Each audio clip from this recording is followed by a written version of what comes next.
educated youth went to the countryside to work as a team member.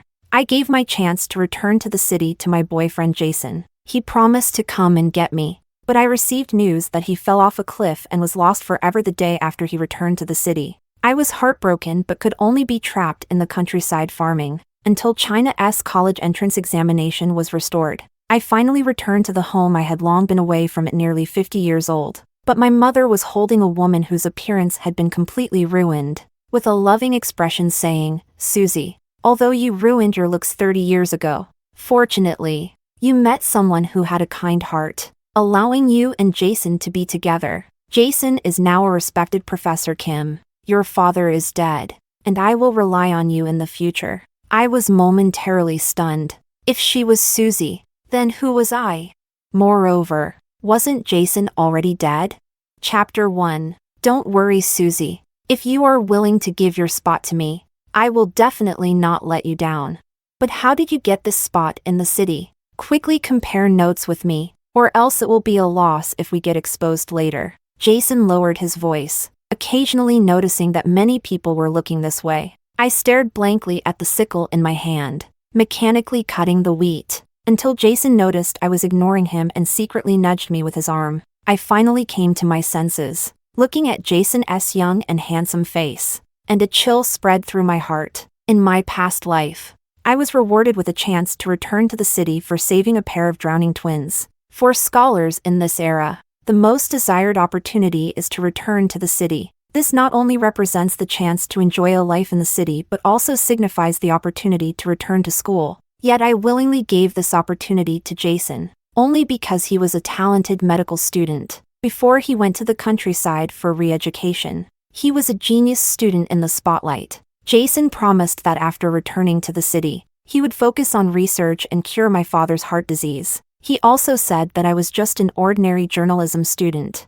and even if I returned to the city, I might not be able to achieve greater things than he could. After a round of brainwashing, I wrote a letter to the organization. At that time, when I was saving someone, I was merely providing assistance. The one who actually went into the water was Jason, and I even expressed my willingness to give my spot back to Jason. Before discovering that Jason was still alive, I only felt that fate was playing tricks on me. I could see Jason wasn't dead, and only then did I realize that perhaps he had only ever used me. Recalling what my mother said in a past life about my father's death, I couldn't help but feel my eyes redden. I later found out that Jason went abroad to study the most advanced heart bypass surgery 8 years after returning to the city. But at that time, he did not perform surgery on my father. Instead, he grandly told the media, "These hands do not belong to an individual, but to the country and the people." So heart surgeries are based on a cue, regardless of personal connections. These words directly elevated him to the status of the people's physician. But my father was forcibly dragged away to die without treatment. Endless hatred spread within me. I even wanted to grab Jason by the collar and question him why. But I couldn't. Noticing that people around were already looking this way, I still did not move. When Jason raised his hand again, I fell to the ground with a thud, shouting, "If you're going to harvest wheat, then harvest wheat. Why are you touching my butt?" The deliberately amplified voice caused everyone to stop their actions. Jason blushed, his mouth agape in disbelief. I didn't do it. I bit my lip tightly. As a young woman, would I joke about such things? You were the closest to me just now. Even if we usually talk a bit more, you still can't touch me like that. Jason, just as I was about to speak, a female educated youth next to me said, "Kim, educated youth are always polite and humble. How could they possibly touch your butt? Stop talking nonsense." Hearing her voice, I felt as if I had been struck by lightning. Isn't this the disfigured woman who stood in front of my mother in a past life? I coldly mocked. "Before you went to the countryside, you were in the same class as Jason, so of course you would side with him." I suddenly remembered that the woman in front of me was Jason's cousin Nina Lee. In my past life, she had played matchmaker for me and Jason several times. Not long after Jason went missing, Nina was taken away by a wolf while gathering firewood in the mountains. At that time, I even cried for her, feeling sorry that she ended up with no remains. I never expected that she would actually impersonate someone and return to my home.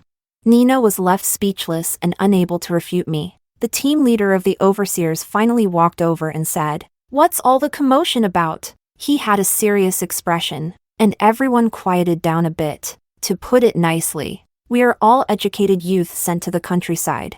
To put it harshly, we are just here to be reformed. If anything happens during the Reformation period, then we would be doomed to never return to the city for the rest of our lives. So Nina was very eager to argue, fearing it would affect her own situation. Instead, Jason calmly looked at the team leader. "I just saw everything clearly. Kim didn't touch you at all. It was the tail end of the sickle used for cutting wheat that accidentally brushed against your lower back. It's all a misunderstanding." Jason nodded without surprise and turned to do his own thing. I let out a cold laugh and said nothing. Jason would always buy something for the captain every time he earned points. Then he would always pretentiously say in front of me that he didn't have enough points and couldn't fill his stomach. Looking back now, he was simply using my things to do favors. After finishing work, Jason could no longer control his emotions and pulled me into a corner when no one was watching. I thought he would lay low after this incident, but unexpectedly he said to himself, "Is it because I taught Nina to recite poetry yesterday that you're jealous and trying to get back at me?" Jason glared at me through gritted teeth, his eyes filled with impatience. Seeing him like this, I suddenly had a different perspective. Originally, I wanted to confront him and take back what belonged to me, but now the opportunity has already been given to him.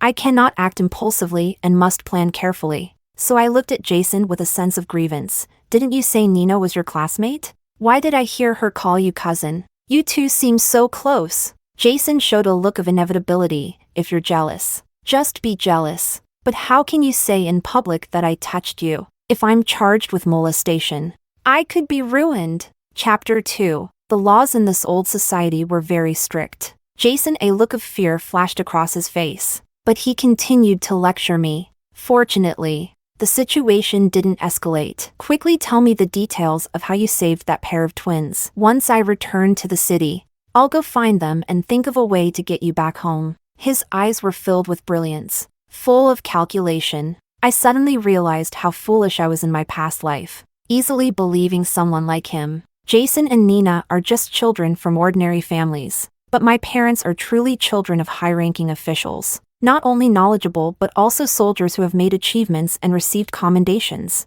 I fear that in a past life Jason became a professor in just a few short years, and my parents must have played a role in that. Every time I think of my father, who suffered from heart disease, being dragged to his death, I feel such hatred that I want to kill the man in front of me, suppressing the hatred in my heart.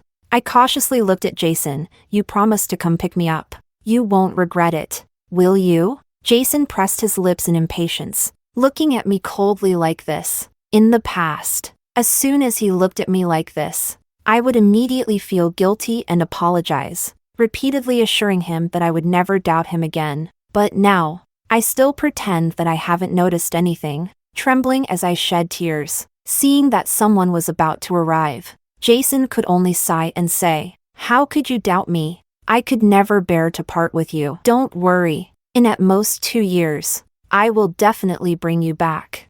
I scoffed coldly in my heart. In my past life, I had waited in the countryside for over 20 years and still hadn't waited for him. Since he was so eager to know the details, I naturally had to tell him the details well. By the time I finished speaking, Jason had already lost his patience to engage with me. "All right. It's late. You should go back now." I pretended to leave reluctantly, but halfway I turned back again. Bathed in moonlight, I heard the soft gasps of a woman coming from inside the house. "Kim, brother, I have given you everything. You must not abandon me." Jason held his beloved woman and vowed, "Don't worry. I have only used Susi all along. When I return to the city next month, you find an excuse to go up the mountain to gather firewood. I have already set the trap. At that time, I will come to pick you up. If the villagers find you missing, they will only see a pile of bones left behind by the wolves on the mountain."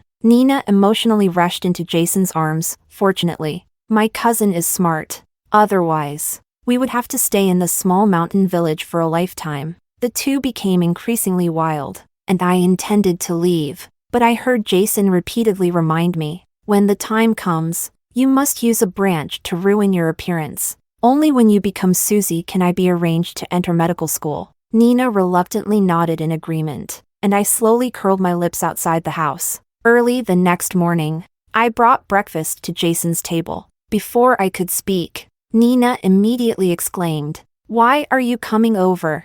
Are you trying to slander Kim, the educated youth again?"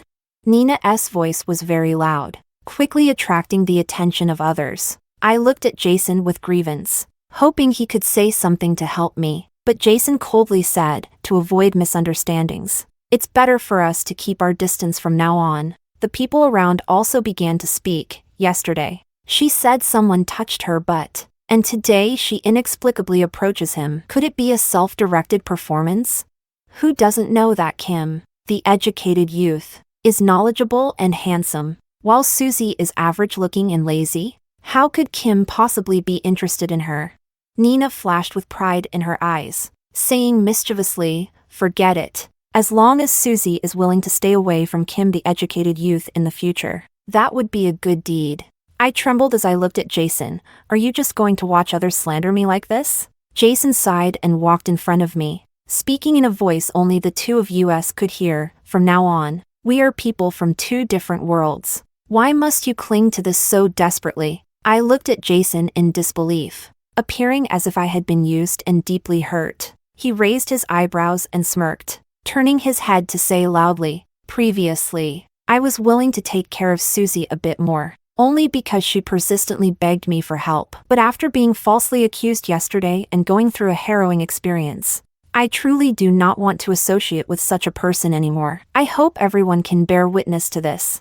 Jason is eager to distance himself from me, which was not the case in our past life. But I can also understand. After all, in our past life, I wholeheartedly obeyed him and never contradicted him. Yet in this life, I have openly developed conflicts with him. Jason is an extreme egoist. He absolutely does not allow even the slightest mistake to occur, so he publicly distanced himself from me, just to let everyone know that whatever I say or do in the future is merely the result of my anger and humiliation after being rejected. I hadn't said anything yet. Nina hurriedly said, "You must never cling to Kim, the educated youth." I ignored him and instead looked at Jason and asked again, "Are you sure you want to distance yourself from me?"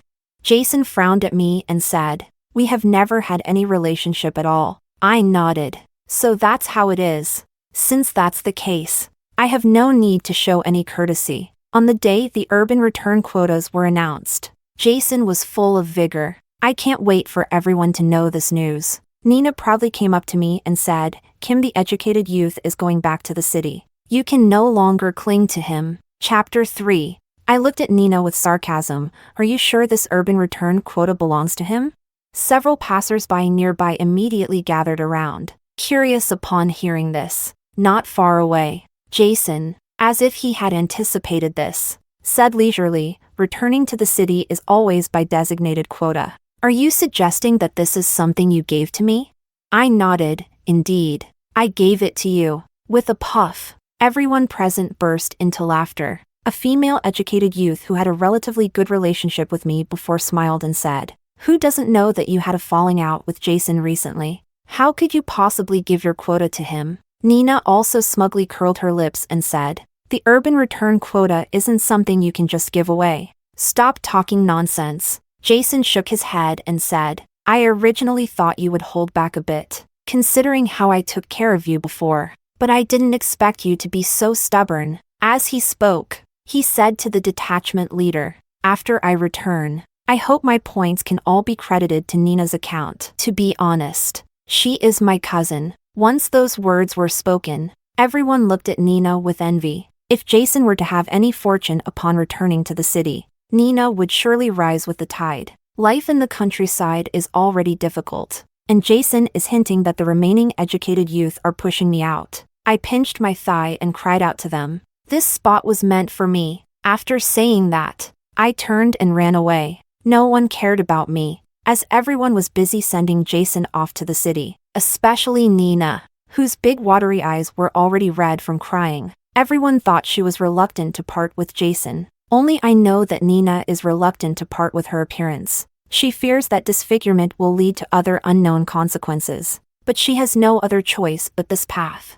I hid in the shadows, watching Nina take a sharp branch and slash at her flower-like face. Just as she was about to faint from the pain, I raised a stone and knocked her unconscious. Then, I swapped our clothes and pushed her into a concealed wild boar pit. Next, I smeared my face with pollen. In less than a while, I developed a severe allergic reaction. Fortunately, it only changes the appearance and causes blisters, and it won't endanger life. As night fell, footsteps drew near. Jason grabbed me and said, "Hurry up, Nina. The villagers are coming to look for people, and there's no one guarding the mountain road right now. It's best to run at this time." I slowly curled my lips into a smile. "Okay." He looked at me suspiciously and said, "Why does your voice sound a bit hoarse?" I deliberately lowered my voice. I caught a bit of a cold. After running for several hours, we finally reached the highway. When we arrived in the brightly lit city, Jason finally noticed that my face was severely swollen and even appeared to be using pus. He took a step back in disgust,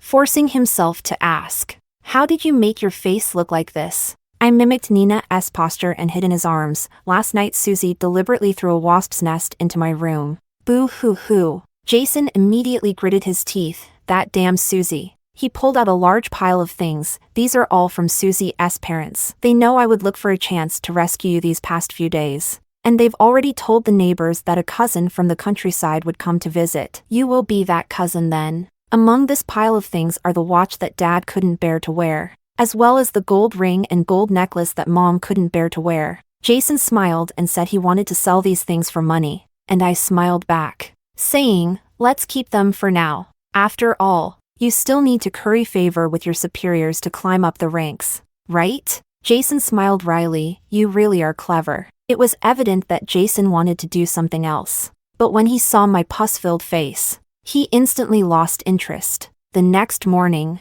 my parents held me in their arms, tears streaming down their faces. "You finally came." The familiar neighbors did not understand why my parents were crying so sadly while holding a disfigured niece. But they also offered comforting words. Jason was just about to talk about his desire to enroll in medical school when the door was kicked open with a bang. Dirty Nina threw herself into Jason's arms. "Cousin, it's me!" Everyone was startled by this unexpected guest. Parents looked at Jason in shock. "Is this your cousin?" Jason stared wide-eyed, his gaze fixed on me. "But Nina and I are about the same size, and in the same state of disfigurement. It's impossible to tell us apart."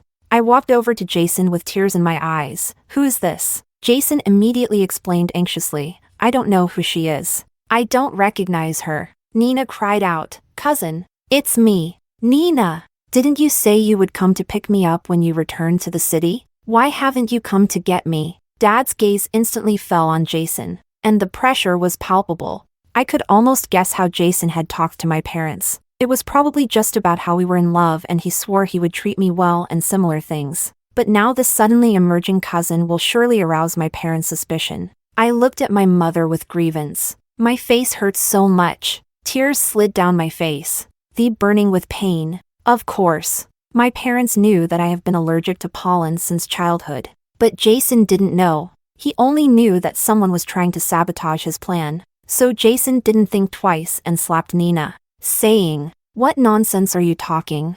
I don't have any cousin." Nina instantly widened her eyes, looking at Jason in disbelief. "I am Nina. Don't you recognize me?" Nina touched the unhealed wound on her face, crying out, "You made me scar my face. I listened to you. But why did you suddenly abandon me?" Nina cried out in anguish. Even Jason showed a hint of hesitation on his face. Seeing this, I immediately walked up to Jason and whispered in his ear, "Cousin, she must be the real Susi. She must have escaped." Afraid Jason wouldn't believe me, I added, "After that night, I was still pregnant with your child." Jason looked up in disbelief, and I nodded at him, saying, "With this child, the Zhao family will surely do everything to support you. This true Susi must disappear." As soon as these words were spoken, Jason's eyes revealed a fierce light. People can lose their reason in the face of enormous interests. Moreover, I have thrown out such a big bait.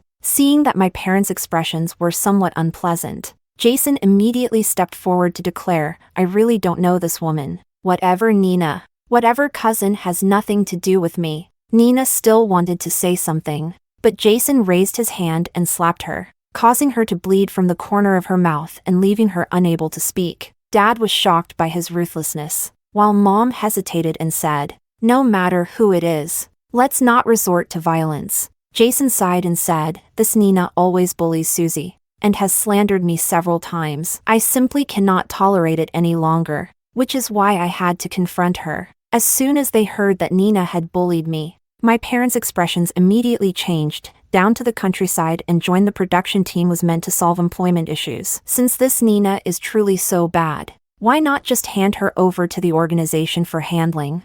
Upon hearing this, Nina immediately began shaking her head frantically. She had gone through countless hardships to escape from the village, and she had not yet reunited with her cousin. She absolutely could not be captured by the organization. Jason was overjoyed, but still forced a smile as he said, in the village I'm the only one who got the urban return quota. This Nina probably escaped. Sending her back would count as a merit. As he spoke, Jason quickly ran to the public phone booth to make a report. Nina wanted to speak, but Jason covered her mouth with a rag. Nina's eyes were red from crying, yet she still couldn't utter a word. I scoffed coldly in my heart. In her past life, when she impersonated me and absorbed the nutrients from my parents to sustain herself and Jason, she should have known that it's not that there's no retribution, but that the time has not yet come. Having been reborn, I will no longer be soft-hearted. Being soft-hearted towards the enemy is cruelty towards oneself. Since she has been thinking about Jason, this cousin, then I will personally let her beloved cousin send her back to hell. To prevent Nina from escaping, I thoughtfully took out a thick hemp rope. After finishing the call, Jason immediately started tying her up. His movements so swift it was as if he had practiced it 1,000 times. Chapter 4. The neighbors watching the commotion felt a twinge of pity. Everyone knew how severe the punishment would be for the educated youth who escaped only to be sent back. Yet no one dared to intervene. I looked at Nina and sighed, pretending to be innocent as I said to Jason, Brother Kim, do you think Nina will get beaten when she is sent back? Jason glanced coldly at Nina. Everything is her own fault. Tears of regret slid down Nina's face. She didn't understand why Jason suddenly disowned her, nor did she understand why another woman was suddenly standing beside Jason. I slowly curled my lips towards Nina, looking like a wicked villain. Suddenly, it seemed like Nina understood something, and began to struggle violently, but she was tightly bound. Even her mouth was gagged. Jason, the person he contacted, finally arrived. It is the detachment leader. Nina, upon seeing the detachment leader, she trembled in fear. It seems she had endured much torment during her escape. Until now, Jason still hasn't realized that Nina is the one he truly wants to spend his life with. I secretly mocked. It seems Jason's love is nothing more than this. The detachment leader exchanged a few pleasantries with Jason before preparing to take Nina away. The few of them worked together to lift Nina onto the cart, and Nina seized the opportunity to remove the cloth stuffed in her mouth, shouting, Cousin, I am Nina. She is Susi. She is Susi. Jason stared in disbelief, looking at me with suspicion. What did she say?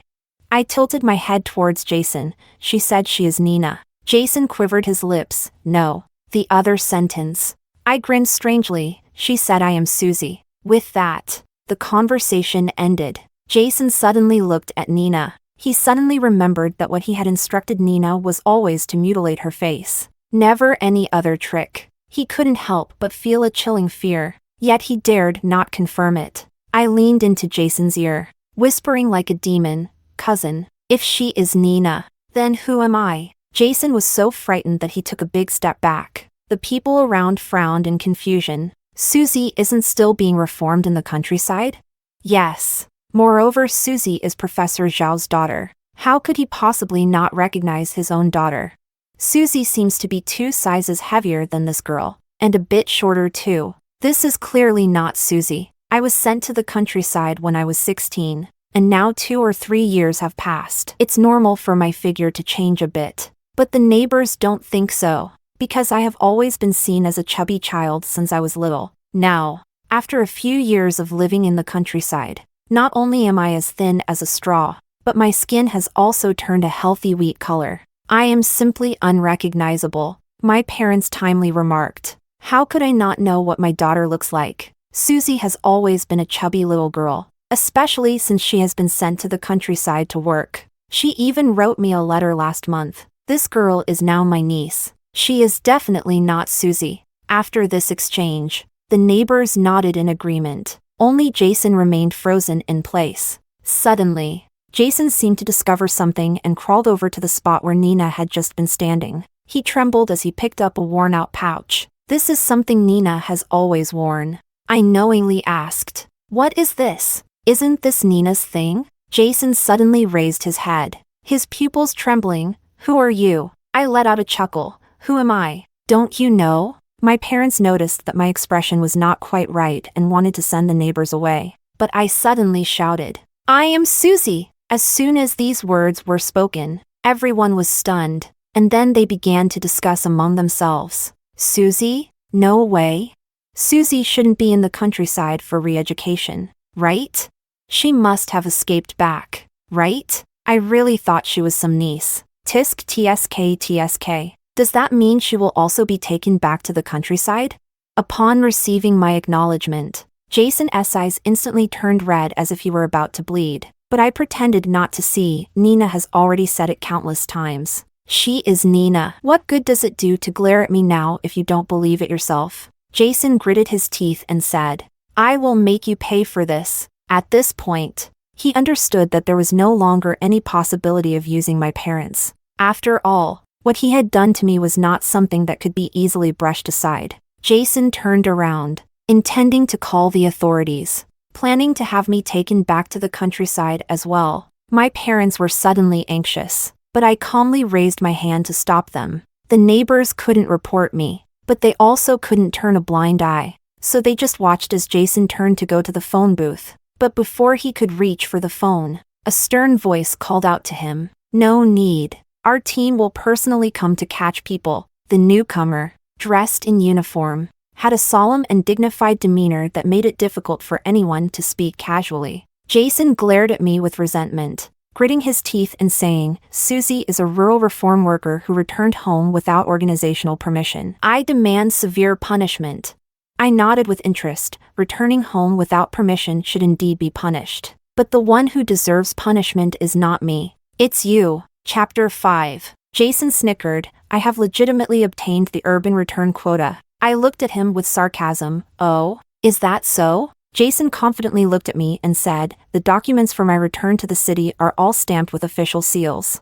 "It's not as simple as you say." After he finished speaking, he grabbed the visitor's wrist and said, "Quickly take this Susie back to the countryside. Make her finish planting 8 acres of land by herself, in the scorching summer sun." Expecting me to plant 8 acres of land by myself is simply asking for me to be baked alive. My parents were shocked by his cruel intentions and reproached him with deep sorrow, saying, "Didn't you repeatedly claim to love our Susie so much? Is this your love?" My parents were unaware of Jason's schemes, thinking I was merely betrayed by my lover. I looked coldly at Jason and said, "Oh." Jason urged, "Hurry up. If you don't act now, Susie will run away."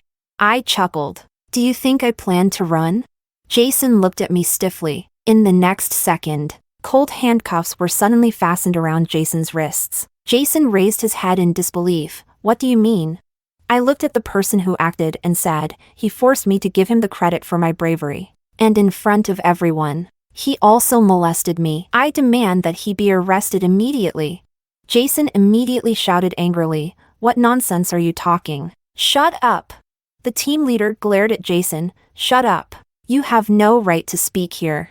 Turning around, the team leader gently said to me, "Thank you for saving my child." The moment they woke up, they told me it was a beautiful sister who saved them. Later when you wrote to me, I thought the child had made a mistake. I didn't expect that you were coerced and tempted. Truly, human hearts are hard to fathom. Saying this, he shot a disdainful glance at Jason. "I never expected that you, a grown man, would actually want to take credit for a little girl's achievement." Jason shouted angrily, "The urban return quota was earned by my own efforts. You must be protecting each other. You are colluding in secret. Who doesn't know that Susi's parents are officials? This is all your conspiracy. He eagerly said to the team leader that day. Your two twins went to the pond to pick up the kite. The one in blue fell into the water first, and the one in red slipped and fell in after. I can remember every moment of that day. You can't wrongfully accuse me like this, he cried out in a mournful voice, as if he had been wronged. I sneered at him, since that's the case, I'll make sure you die understanding. With a creak, two old men walked out from behind the tightly closed door. I smiled and stepped forward. You just need to tell me what you saw that day. Jason was at a loss. One of the elderly men said, that day we were fishing by the pond. It was too hot, so we huddled in the grass to cool off. And suddenly we saw a child fall in. The child in the red clothes fell in first. The child in the blue clothes was pulled into the water while trying to save another child. And then a girl in green clothes saved the two children. During this time, no one else appeared. As they spoke, they pointed at the clothes I was wearing and said, it's this outfit. Upon hearing this, the team leader nodded affirmatively and said, it's exactly the same as what my child said, with no differences at all. Until now, Jason only realized that all the details I told him were actually wrong, but he still didn't give up. Jason gritted his teeth and said, it's been so long. It's normal for me to remember it wrong. Who doesn't know that you've always had a crush on me? It's just that I never accepted you. So you've held a grudge and deliberately tried to slander me. Jason's voice grew louder, convincing himself as well. I coldly glanced at Jason and turned to the two elders. Have you ever seen me take the initiative to approach Jason? Besides being the village elders and supervising work, both of them shook their heads. Jason glared fiercely. Their one-sided account cannot be trusted at all. The two elderly men snorted coldly and took out their credentials, saying, we are public officials and would never speak nonsense. In my past life, Jason went to great lengths to get close to me, sending gifts and trying to win my favor. Otherwise, I wouldn't have inexplicably developed such deep feelings for him. But whenever I tried to get close to Jason, he would refuse me on the grounds of avoiding suspicion. In my past life, I thought he was looking out for me. Now I realize that Jason simply found me distasteful. Now, I am very grateful for Jason's disdain. The two old men glanced at Jason and turned to the team leader, saying, all along, it has been Jason who took the initiative to approach Susi. Susi never made the first move. Last month, while Jason was harvesting wheat, he acted inappropriately towards Susi. And since then, they have completely severed ties. The team leader nodded and turned to Jason. Do you have anything to say?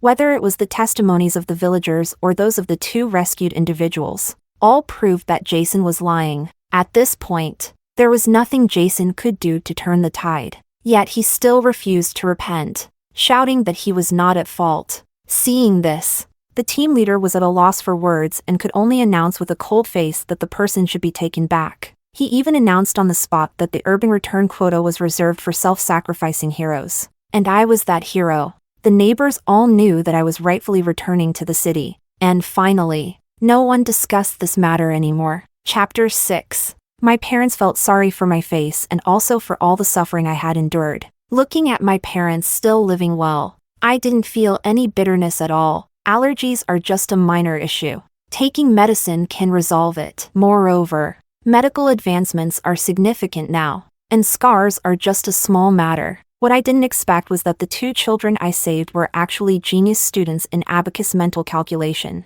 with minds comparable to large computers. No wonder the organization specifically rewarded me with an urban return quota, although the art of mental abacus has declined in later generations. In this era, it is still a highly respected discipline. So many people have begun to praise my act of bravery. 2 years have passed, and my appearance has completely returned to normal. Through my own efforts, I joined the cultural troupe and successfully took on the job I loved. I wrote appeals for help for the impoverished. I wrote praise poems for the kind-hearted.